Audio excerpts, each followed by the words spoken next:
గాలకి వచ్చేసినా వచ్చిన ఇక ముచ్చట్లు చెప్పుకుందామా చలో పారి మరి అన్నట్టు మీకు నమస్తే చెప్పలేదు కదా ఇక చెప్పుకుందాం అందరికీ నమస్తే ఇక ధూమ్ దా ముచ్చట్లు షురు హైడ్రా హైడ్రా హైడ్రా ఈ హైడ్రా పాడుగాను ఏమిటికి వచ్చిన హైడ్రా ఎందుకు వచ్చిన హైడ్రా అసలు మెడకాయ మీద తలకాయ ఉన్నోళ్ళు ఎవరన్నా గరీబోళ్లకు ఇండ్లు కట్టియాలని అనుకుంటారు కానీ మన కాడ మాత్రం అంతా ఉల్టా పల్టా ఉన్నది పేదోళ్ళు గట్లెట్ల సొంత ఇంట్లుంటారు కూల్చేత్తా ఒక చిత్తమైతుంది కదా అని సర్కారోళ్ళు అనుకుంటురట గా హైదరాబాద్లో ఇండ్లు నేలపాలైన జనాలే ఈ మాట అంటురు ఎందుకంటురో మీకు కూడా ఈ పాటికి అర్థమై ఉంటది చూస్తూనే ఉన్నారు కదా అందుకే ఇప్పుడు మన రామన్న రంగంలోకి దిగిండు హైడ్రాతోని ఆగమైతున్న జనాలకు హిమ్మతిస్తుండు పారి మరి ఇక చూస్తుంటే ఈ హైడ్రా పని ఒడిచినట్టే అనిపిస్తుంది నాకైతే ప్రభుత్వానికి వణుకు షురూ అయింది గరీబోలు ఏ తీర్లో గోసపడుతురో చూస్తురు కదా ఇక వాళ్లకు మన కారు పాటి హిమ్మతిస్తుంది వాళ్ళ వెనుక నిలబడ్డది ఇప్పుడు మన రామన్న పేదోళ్ళ తరఫున ప్రశ్నించే గొంతయిండు వాళ్ళ దిక్కు నిలబడ్డాడు వాళ్ళ కోసం సర్కార్తోని కొట్లాటకు రెడీ అయిండు ప్రతి ఒక్కరిని కలిసి వాళ్ళకి హిమ్మతిచ్చిండు అన్నట్టు లంగర్ హౌస్ హైదర్గూడకును కిషన్ బాగ్ దిక్కు పోయి అక్కడి జనాలకు ధైర్యం చెప్పిండు నిజంగా అక్కడోళ్ళు బాధలు చెప్పుకుంటా నాకైతే పానం కలుపుకుమన్నదోళ్ళ ఈ చేయిపాటి సర్కార్ చేయబట్టి ఇక్కడ జనాలకు కంటి మీద కొనుక్కుంటే ఒట్టు అగో ఇనురి మీరే బఫర్ జోన్ అని బోర్డు పెట్టండి ఎఫ్టీఎల్ అని బోర్డు పెట్టండి జనాలను ఎడ్యుకేట్ చేయండి అప్పుడు కదా తెలిసేది లేకపోతే ఒక కామన్ మ్యాన్ కి ఇది బఫర్ జోన్ అని ఎలా తెలుస్తుంది బిల్డింగ్ పర్మిషన్ ఇచ్చేది మీరే కూల్చేది మీరే రేవంత్ రెడ్డి గారేమో భగవద్గీత ఇన్స్పిరేషన్ మాకు బిల్డింగ్లు కూల్చడానికి అంటారు మరి ఏ భగవద్గీతలో చెప్పింది బ్యాగ్ లో పట్టుకొని డబ్బులు ఇచ్చి ఎమ్మెల్సీలు కొనమని 30 ఏళ్ళు పోటీ ఉంటున్నాం నీళ్ళు రాలే ఏం రాలే కష్టం చేసుకొని బతుకుతున్నాం ఇప్పుడు ఆ కష్టం చేసుకోకుండా ఆయనతో ఒక రెక్కలు లేకుండా చేసినాం ఇప్పుడు ఏం కష్టం చేసుకొని బతకాలి ఉన్న ఇండ్లు పోయినాక మేము ఎట్లా బతకాలి చెప్పండి మీరే మేము ఇప్పుడు కాలు ఇప్పుడు చేసుకొని చేత కాకుండా ఆయన చేసి చేసి ఉన్న కాడికి ఇంత ఇంత ఇల్లు ఉంది అనుకొని ఆశైనా ఉన్నాం ఊళ్ళో ఉంటే ఉన్న భూమే ఇక్కడ ఉన్న ఇల్లువా ఇంకా ఊకే మోర్లేసి మమ్మల్ని మూసిపెట్టాను ఇంకా మాకేమొద్దు నిజంగా ఘోరం కదనోళ్ళ ఇల్లు కూల్చుడు ఎంతసేపు కానీ కట్టుడు ఎంత కష్టం కట్టినోళ్ళకే తెలవాలి జిందగీ మొత్తం రెక్కలు ముక్కలు చేసుకున్నా ఇండ్లు కట్టుకోనోళ్ళే ఉంటారు కట్టుకున్నోళ్ళు వాళ్ళ సంపాదన అంతా ఇంటి లోన్లకే ఇచ్చుకుంటూ పోయిర్రు ఇప్పుడు నడమంత్రంలో బుల్డోజర్లు తీసుకొచ్చి కూలుస్తుంటే అన్యాయమాగా అదా ఇది మన రామన్న వాళ్లకు ఎట్లా ధైర్యం ఇచ్చిండో చూడాలి మీరు మీ అందరితో ప్రార్థన హైకోర్టు కాదు సుప్రీం కోర్టు దాకా కొట్లాడతాం ప్రజా కోర్టులో మీతో ఉంటాం అవసరమైతే బయటికి వెళ్ళి కూడా వేలాది మందిని తీసుకొచ్చి మీ కండగా రక్షణ కవచం లాగా మేము నిలబడతాం మీరు భయపడకండి కానీ ఒకటి మాత్రం పక్కా గుర్తుపెట్టుకోండి మీరు సంఘటితంగా ఉండాలి మీరు కలిసికట్టుగా ఉండాలి మీకు ఒక్కరికి సమస్య వచ్చిందంటే 10 మంది ఒక కాకిని పొడిస్తే 10 కాకులు ఎట్లా వచ్చి వాళ్తాయో అదే పద్ధతుల్లో ఈ గద్దలు ఏవైతే మన భూములు మన ఆస్తులు తనకపోవాలని చూస్తా ఉన్నారో వాళ్ళ విలాసాల కోసం ఎవడు అడిగిండి నేను నాకు అర్థం కాదు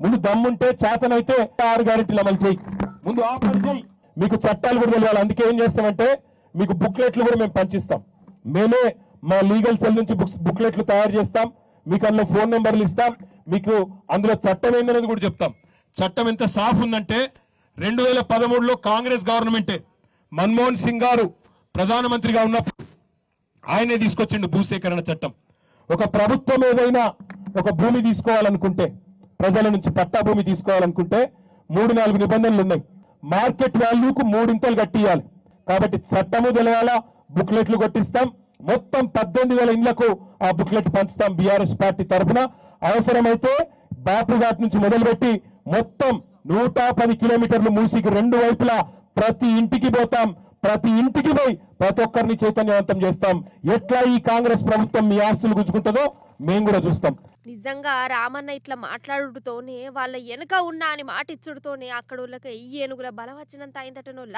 పానం నిమ్మలమైందట అగజూడురి ఇన్నొద్దులు ముఖంలో కల లేకుండా ఉన్నోళ్ళు రామన్న రాకతోని వాళ్ళకు నమ్మకం పుట్టిందట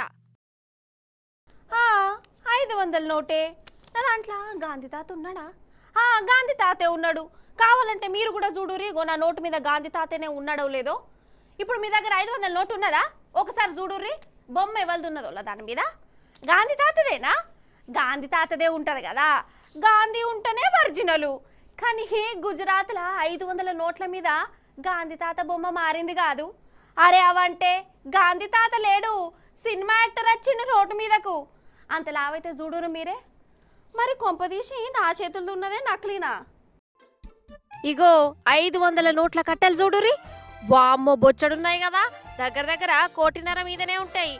ఈ కొత్తలతోని 2 కిలోల బంగారం కొనేందుకు బేరం కూడా అయిపోయింది.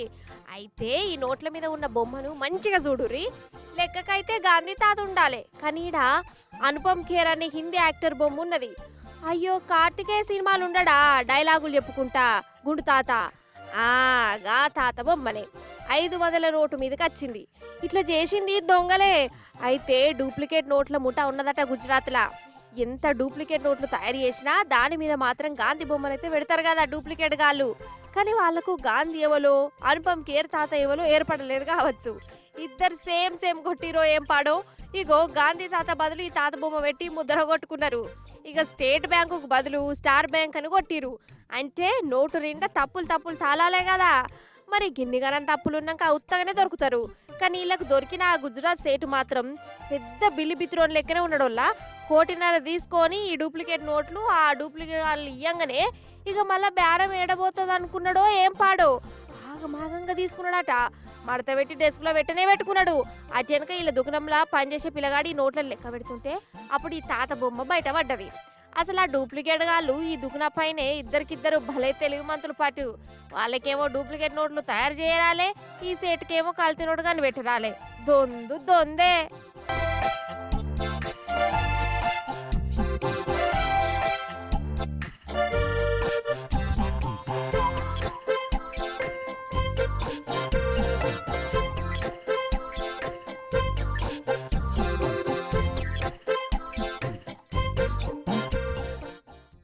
రామచంద్ర గిట్లున్నారేంది అసలు?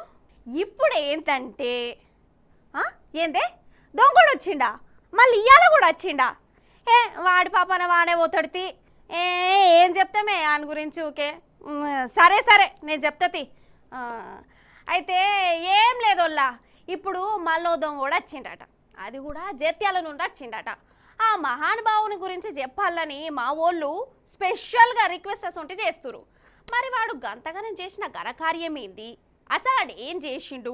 ఎట్లా కళా పోషణ చూయించిండు? కష్టానికి ఫలితం దక్కిందా? ఏమన్నా గిట్టుబాటు అయిందా కాలేదా? అరుచుకుందాం రారే. జత్యాల జిల్లా కతల్పూర్ కాడ సత్యనారాయణ స్వామి గుడి ఉన్నది. పవర్ఫుల్ అట. జనాలు కూడా బాగానే అత్తురు, మొక్కుతురు పోతురు. అయితే గుడి బంద్ చేసినాక ఒకడు అత్తుండు చూడు, ఎట్లెట్లనో దర్వాజాలు అయితే తీసుకొని లోపలికి వచ్చిండు. డైరెక్ట్ హుండీకే సూటు పెట్టిండు. మంచిగా వజనే ఉన్నది కదా, ఇక దీన్ని పొతం చేయాలనుకుంటుండు కావచ్చు. కానీ తాళమేమో తెరుచుకుంటలేదు. ఏం చేయాలబ్బా, దీన్ని ఎట్లా తీసుడు? ఏం దోత్తలేదు. అటు జనాలు కూడా అత్తలేరు. సప్పుజేక మోసుకపోదునా? మోసుకపోతా.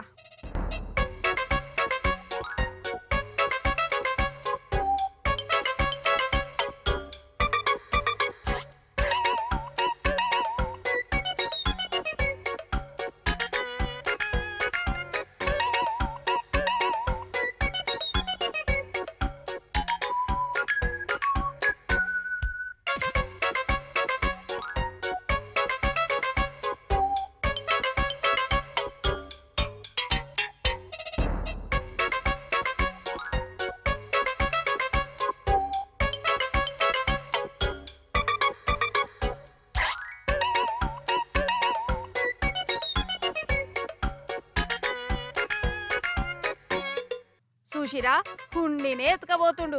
కానీ వీనికి బయట కూడా తాళం తెరుచుకోలేదట. రెక్కల కట్టమంతా వేస్ట్ అయిపోయింది అనుకుంటా. మళ్ళీ ఏడున్న హుండిని ఆన్న తీసుకొచ్చి పెట్టిండట. ఇక వీని లలిత కళలను దేవుడు చూడకుండా ఆన్నే పెట్టిన సీసీ కెమెరాలు మాత్రం చూసినాయి. ఇక వీని దొరకబట్టే పనుల పోలీసులు పడ్డారు. కానీ రాను దొంగలు ఎట్లయితురో చూడు, భయం భక్తి లేకుండా దేవులను కూడా ఇడిచిపెడతలేరు.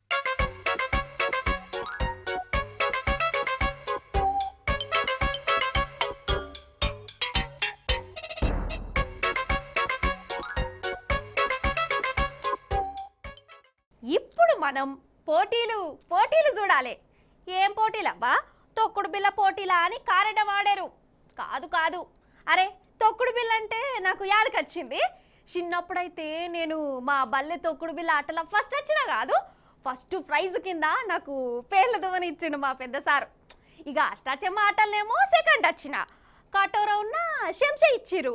ఇప్పటికి కూడా ఉన్నాయి. సరే కానీ నేను అసలు ముచ్చట మర్చిపోయి కొసరు ముచ్చట చెప్తున్నేంది. సరే అసలు నేను చెప్పదలుచుకున్న పోటీలేందో మీరు చూడుర్రి. అగో వరెవ్వా అగో చూడుర్రి, పడవ పోటీలు, పడవ పోటీలు.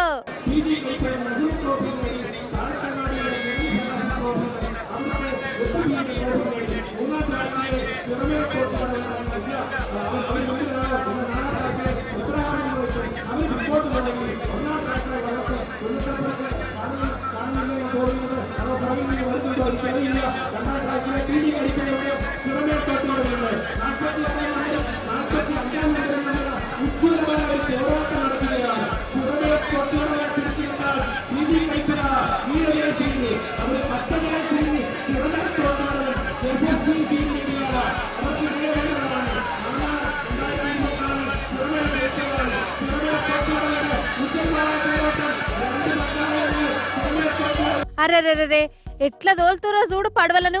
ఒకటే పడవల గంత మంది కూర్చొని స్పీడ్ గా పోతురు కదా. అగో అటో పడవ, ఇగో ఇటో పడవ, నడుమిట్లా ఇంకో పడవ, వెనుక ఇంకోటి వస్తుంది. ఎవరి కథ వాళ్ళదే, ఎవరి దోలుడు వాళ్ళదే. కానీ ఎంత మంచిగా కనబడుతున్నాయో చూడు. అయితే కేరళ రాష్ట్రం ప్రతి ఏడాది పడవ పోటీలు నడుస్తాయి. ఇట్లా ఈ ఏడాది కూడా పెట్టిరు. ఇక ఫస్ట్ ప్రైజ్ కోసం చూడు ఒక్కొక్కరు ఎట్లా తండ్లాడుతురో. ఎటైతే అటాయ్ అనుకుంటేనే నడుపుతురు కదా.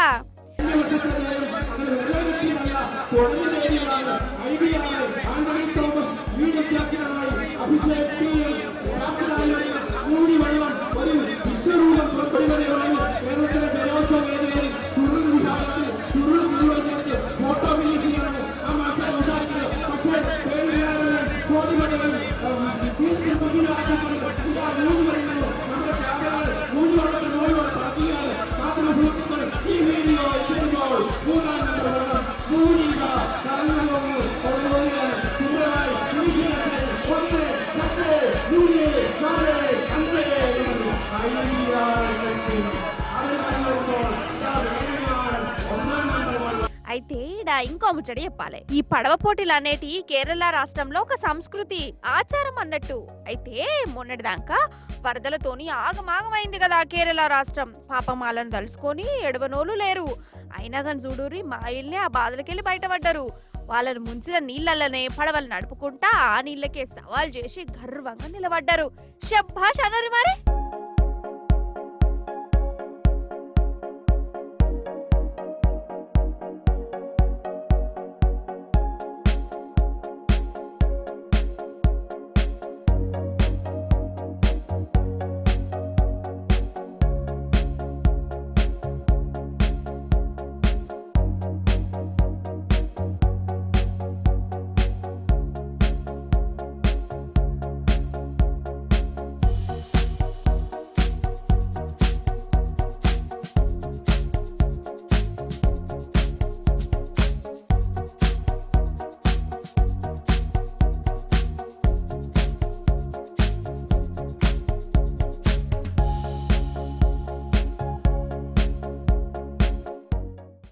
చిన్నపోరల ఒయిలా కుందేలు తాంబేలు కథ ఉంటది, ఎరికే కదా. షార్ట్ కట్లా చెప్తా. అయితే కుందేలు తాబేలు నేను గొప్ప అనుకుంటా జంగల్లా రన్నింగ్ రేస్ పెట్టుకుంటాయట. గో అని కూత పెట్టుడుతోనే కుందేలు శంగ ఉరుకుతుంది. ఇక తాంబేలుకేమో అట్లా ఉరకరాదాయే, అడుగులు అడుగేసుకుంటూ పోతుంది.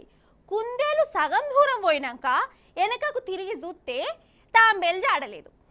ఇక తాంబేలు ఏమవుతుంది, ఏం గెలుతుంది, నేనే గెలిచినపో, అప్పటిదాకా జర రెస్ట్ తీసుకుంటా అనుకొని చెట్టు కింద నిద్రపోతుందట. ఇక తాంబేలు మాత్రం నెమ్మదిగానే నడుచుకుంటా చెట్టును దాటుతుంది. గీతను కూడా దాటి గెలుస్తుంది. కుందేలు చెట్టు కిందనే వండుకొని ఓడిపోతుంది. దీంట్లో ఉన్న నీతి ఏందయ్యా అంటే నిదానమే ప్రధానం. చిన్న ఉన్నారు కదా అని ఎదుటోళ్ళ బలాన్ని తక్కువ చేయొద్దు అని. సరే కథ మంచిగానే ఉన్నది. మరి బయట కూడా కుందేలు తాంబేలు గట్లనే చేస్తాయా, లేకుంటే మనకు శుద్ధులు చెప్పేదందుకే ఆ పాఠంగానే పెట్టిర్రా అని కొందరికి అనుమానం కొట్టింది. మరి ఏం చూసిరో చూడుర్రి. పుస్తకాలల్లా కుందేలు తాంబేలు స్టోరీ చెప్పిన కదా, ఇక బయట కూడా చూడుర్రి. ఇటుకెళ్ళి కుందేలును అటుకెళ్ళి తాంబేలు నుంచి వాటి నడుమ పోటీ పెట్టిరు. సేమ్ కథలో చెప్పినట్టు. మరి ఏమైతుంది కావచ్చు. అగో కుందేలు ఉరుకుతుంది.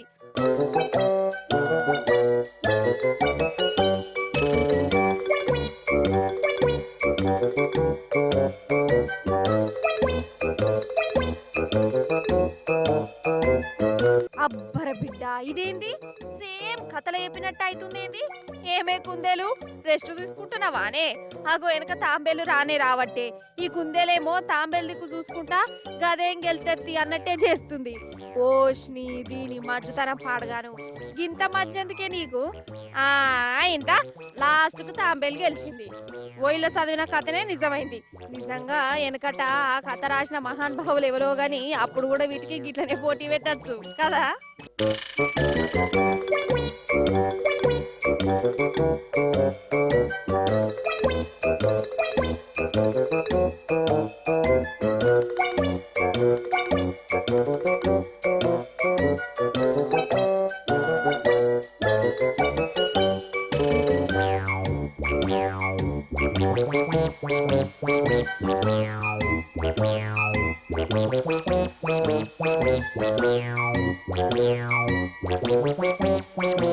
ఇక టైం అయిపోయింది ఇక నేను పోయే యాళ్ళ కూడా అవుతుంది మంచిగానే ముచ్చట్లు పెట్టుకున్నాం కదా ఇక మళ్ళీ వచ్చినప్పుడు ఇంకిన్ని మంచి ముచ్చట్లు పట్టుకొస్తా ఇక పోయేస్తా మరి టాటా బాయ్ బాయ్ నమస్తే